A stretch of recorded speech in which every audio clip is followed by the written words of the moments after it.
नमस्कार दोस्तों, आज के इस वीडियो में बहुत इम्पॉर्टेंट एक जजमेंट आया है 8 फरवरी 2022। 8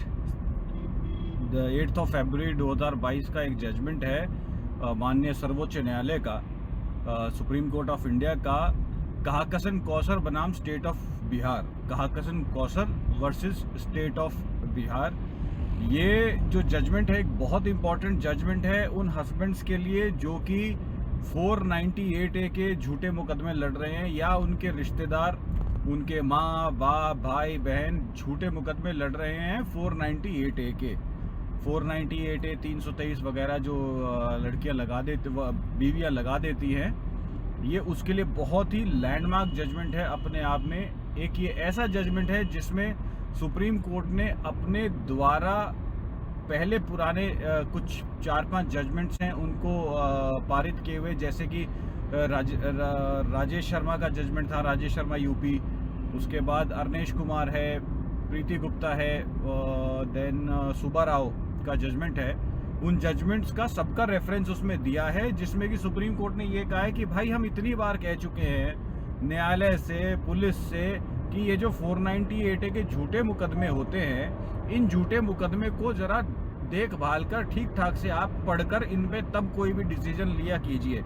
ऐसे नहीं कि मैकेनिकली आपने ऑर्डर कर दिया कि जो है लड़की ने 498A दर्ज करा दिया सारे के सारे परिवार पे, तो 498A बनता है और सबको जेल भेज दिया। सो ऑटोमेटिक अरेस्ट और अरनेश कुमार में बंद कर दी थी 498A में। उसके बाद अलग अलग जजमेंट्स में जो है सुप्रीम कोर्ट ने ये कहा है कि किस तरह से 498A की लॉज का मिसयूज हो रहा है, उस मिसयूज का रुकना बहुत आवश्यक है। अदरवाइज जो मैरिज का एक बॉन्ड है, उस बॉन्ड पे से लोगों का विश्वास ही खत्म हो जाएगा 100%, और कोई भी व्यक्ति शायद शादी ही ना करे, ऐसा समय आ जाएगा। सो ये जो जजमेंट है कौसर बनाम स्टेट ऑफ बिहार, इसका पहले आपको ब्रीफ मेरिट्स बताता हूँ इसमें क्या हुआ। दोस्तों बहुत इंपॉर्टेंट जजमेंट है, इसको आप यूज़ कर सकते हैं। इसका लिंक मैं अपने डिस्क्रिप्शन में डेफिनेटली शेयर करूंगा, पॉसिबल हुआ तो पीडीएफ भी शेयर करूंगा। पीडीएफ शायद डलता नहीं है वैसे, पीडीएफ भी शेयर करूंगा, अदरवाइज लिंक तो मैं डाल ही दूंगा इसका, so that you can download this judgement. Otherwise मैं इसका साइटेशन लिख दूंगा, पूरा का पूरा साइटेशन आप जो है उसे ले सकते हैं। और इसके बेसिस पर अगर किसी को बेल लेना हो, एंटिसिपेटरी बेल लेना हो हस्बैंड से अलग, रिलेटिव्स वगैरह को, तो 100% श्योर आपको रिलीफ मिलेगा। तो पहले मेरिट्स बताते हैं इसमें। मेरिट्स इसके ये हैं कि बिहार के मोहम्मद इकराम की शादी हुई तरन्नुम के साथ, तरन्नुम उर्फ सोनी के साथ शादी हुई 2017 में।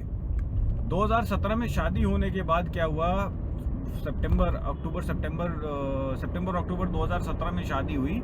शादी के कुछ टाइम बाद ही तरन्नुम ने उठा के डाउरी की कंप्लेंट डाल दी कि डाउरी डिमांड करते हैं, हरासमेंट करते हैं वगैरह वगैरह, कंप्लेंट डाल दी दिसंबर 2017 में पुलिस के सामने। उस पर कुछ नहीं हुआ तो उसने वो जुडिशियल मजिस्ट्रेट के सामने कंप्लेंट डाल दी। जुडिशियल मजिस्ट्रेट ने जब उसका कॉग्निजेंस लिया, कॉग्निजेंस लेकर जब तक उसका रिजल्ट आया तब तक इन लोगों के बीच में, तरन्नुम और इकराम के बीच में सेटलमेंट हो गया कि और साथ रहने लग गए। उधर वो जो केस था जुडिशियल मजिस्ट्रेट के सामने, उसमें मजिस्ट्रेट ने पाया कि नहीं, झूठे एलिगेशंस थे, ऐसी कोई भी बात नहीं है, केवल गुस्से में उन्होंने कंप्लेंट फाइल किया और वो भी मुकदमा बंद हो गया। कोई बात नहीं साहब। उसके बाद 2 साल के करीब रहे, 2019 में फिर से तरन्नुम ने उठा के कंप्लेंट फाइल कर दिया, और इस बार हस्बैंड के खिलाफ ही नहीं, husband, brother in law, sister in law, mother in law और ऐसे मिला के कोई 7 लोगों के खिलाफ उसने कंप्लेंट कर दी। अब जाहिर सी बात है, बिहार और उत्तर प्रदेश की पुलिस की तो सबको स्थिति का पता ही है। पुलिस वालों ने सबको बुलाना शुरू कर दिया। जब सबको बुलाना शुरू कर दिया तो अप्रैल में 2019 में ये कंप्लेंट FIR दर्ज हुई थी। इन्होंने एक्सेप्ट इकराम से अलग बाकी लोगों ने एक क्वॉशिंग का FIR क्वॉशिंग का 482 में हाई कोर्ट ऑफ पटना के सामने रिट डाल दिया कि जी क्रिमिनल रिट डाल दिया कि ऐसे ऐसे ये हमारे ऊपर आरोप लगाए जा रहे हैं, सब झूठे बेबुनियाद हैं, और क्योंकि झूठे बेबुनियाद हैं इसलिए जो है इसको एफआईआर को क्वॉश कर दिया जाए। तो इकराम के रिलेटिव्स जो हैं, mother in law, sister in law, brother in law वगैरह, ये लोग हाई कोर्ट चले गए पटना 482 में क्रिमिनल रिट में इसको एफआईआर को क्वॉश कराने के लिए। एफआईआर को क्वॉश कराने के लिए पहुंच गए और वहां जाके कहते हैं कि भाई सारे के सारे आरोप झूठे और बेबुनियाद हैं, हमने किसी भी तरह का ऐसा कुछ नहीं किया है, तो इसको क्वॉश कर दिया जाए। High court of Patna again mechanical वे है ज़्यादातर हाई कोर्ट्स का और ट्रायल कोर्ट्स का, मैकेनिकली इन्होंने उठा के कि भाई इस स्टेज पे हम इंटरवीन नहीं करेंगे, और उठा के कंप्लेंट को जो है उनके को उसको रिट को, क्रिमिनल रिट को उसको खारिज कर दिया। कोई बात नहीं साहब, वो जो क्रिमिनल रिट इन्होंने खारिज की 13/11/2019 का ऑर्डर है, उस ऑर्डर के अगेंस्ट 13/11/2019 के अगेंस्ट क्रिमिनल S.L.P में आ गए ये इकराम के सारे रिलेटिव्स सुप्रीम कोर्ट में। तो माननीय सर्वोच्च न्यायालय में तब से चल रहा था मुकदमा। इसमें सुप्रीम कोर्ट ने आके अपना फाइनल जजमेंट दिया है 8 फरवरी 2022 को। उस जजमेंट में माननीय सर्वोच्च न्यायालय क्या कहता है? माननीय सर्वोच्च न्यायालय के जो हैं जस्टिस अब्दुल नज़ीर और जस्टिस कृष्ण मुरारी, उनके सामने ये मैटर आया। उन्होंने देख भाल के स्टडी करके सारा चीज़ें देखकर जो इसमें मेन पॉइंट्स निकल के आए, वो मेन पॉइंट्स ये निकल के आए कि सबसे पहले तो ये जो एफआईआर है, ये एफआईआर डबल ज्योपार्डी के मैटर में आती है। डबल ज्योपार्डी क्या होता है वो शेयर करता हूँ। डबल ज्योपार्डी क्या होता है कि अगर एक पार्टी दो पार्टीज के बीच में सेम मैटर को लेके दो अलग अलग जगह पे एफआईआर या दो अलग अलग जगह पे मुकदमा चल रहा हो, तो वो नहीं चल सकता सेम अपराध को लेकर के। हालांकि जो 2017 में तरन्नुम ने मुकदमा किया था, वो मुकदमा खत्म हो गया था, but even then because it was a repeated offence, इन्होंने उस चीज़ को डेफिनेटली कंसिडर किया, क्योंकि इसने पहले भी इस तरह की कंप्लेंट फाइल की हुई है और अब ये फिर से फाइल कर रही है। तो ऐसा नहीं है। जो तरन्नुम की तरफ से एडवोकेट थे, उन्होंने ये कहा कि भाई ये तो रिपीट ऑफेंडर्स हैं, ये लोग यही करते हैं, पहले भी इन्होंने इस तरह से हरासमेंट किया था। हालांकि कंटेक्स्ट सेम था। इस बार जो है एलिगेशंस और थोड़े से ज़्यादा सुधार के एलिगेशंस लगाए गए। सुधार कर क्या एलिगेशंस लगाए गए? ये कहा गया कि भाई एक तो मेरे साथ डाउरी मांगी जाती थी, और डाउरी में छोटा मोटा नहीं, गाड़ी मांगी बड़े वाली। तो गाड़ी मांगी पहले तो मेरे से, उस गाड़ी की वजह से मेरे साथ मेरा मानसिक और शारीरिक शोषण करते थे, मेरे साथ मारपीट करते थे, मेरे साथ गाली गलौज करते थे, और उस गाली गलौज के साथ साथ इन्होंने जबरन मेरी प्रेगनेंसी और टर्मिनेट करवा दी।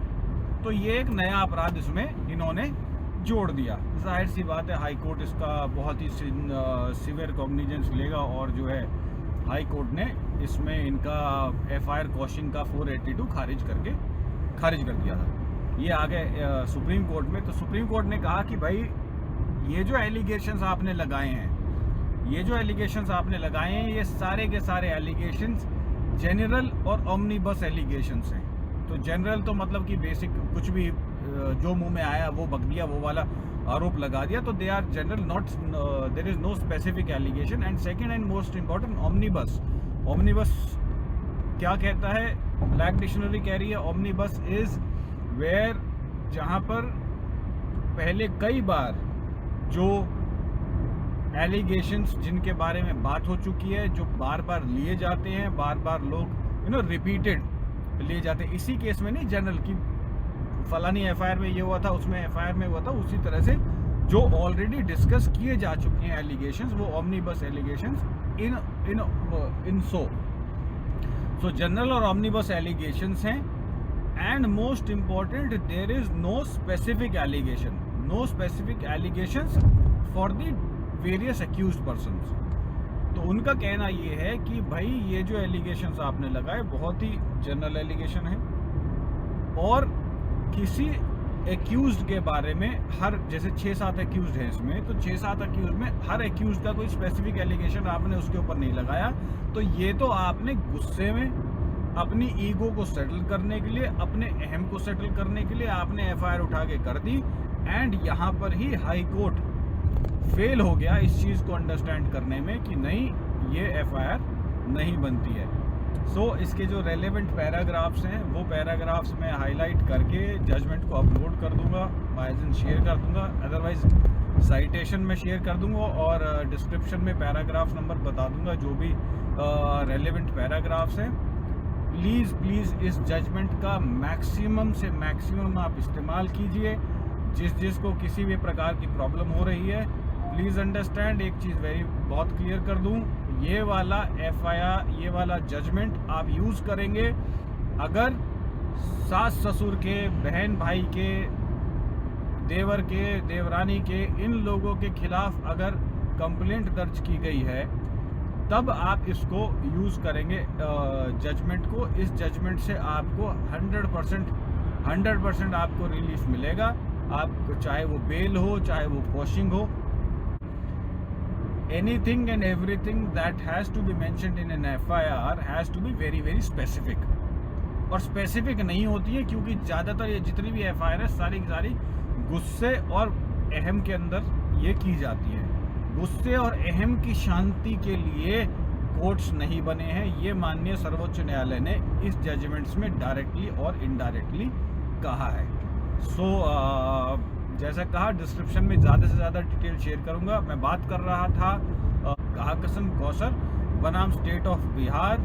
ये था हमारा S.L.P सुप्रीम कोर्ट में 2019 में डला हुआ है और अभी 8 फरवरी 2022 को ये डिसाइड किया गया है। इसका इस्तेमाल कीजिए और रिक्वेस्ट करूंगा बिकॉज बिल्कुल एब्सोल्युटली लेटेस्ट जजमेंट है। मैक्सिमम से मैक्सिमम लोगों के साथ जो इस चीज़ को लेकर प्रताड़ित हैं उनके साथ शेयर कीजिए एंड बने रहिए। डिटेल्स मैं डिस्क्रिप्शन में डाल दूंगा। बहुत बहुत धन्यवाद।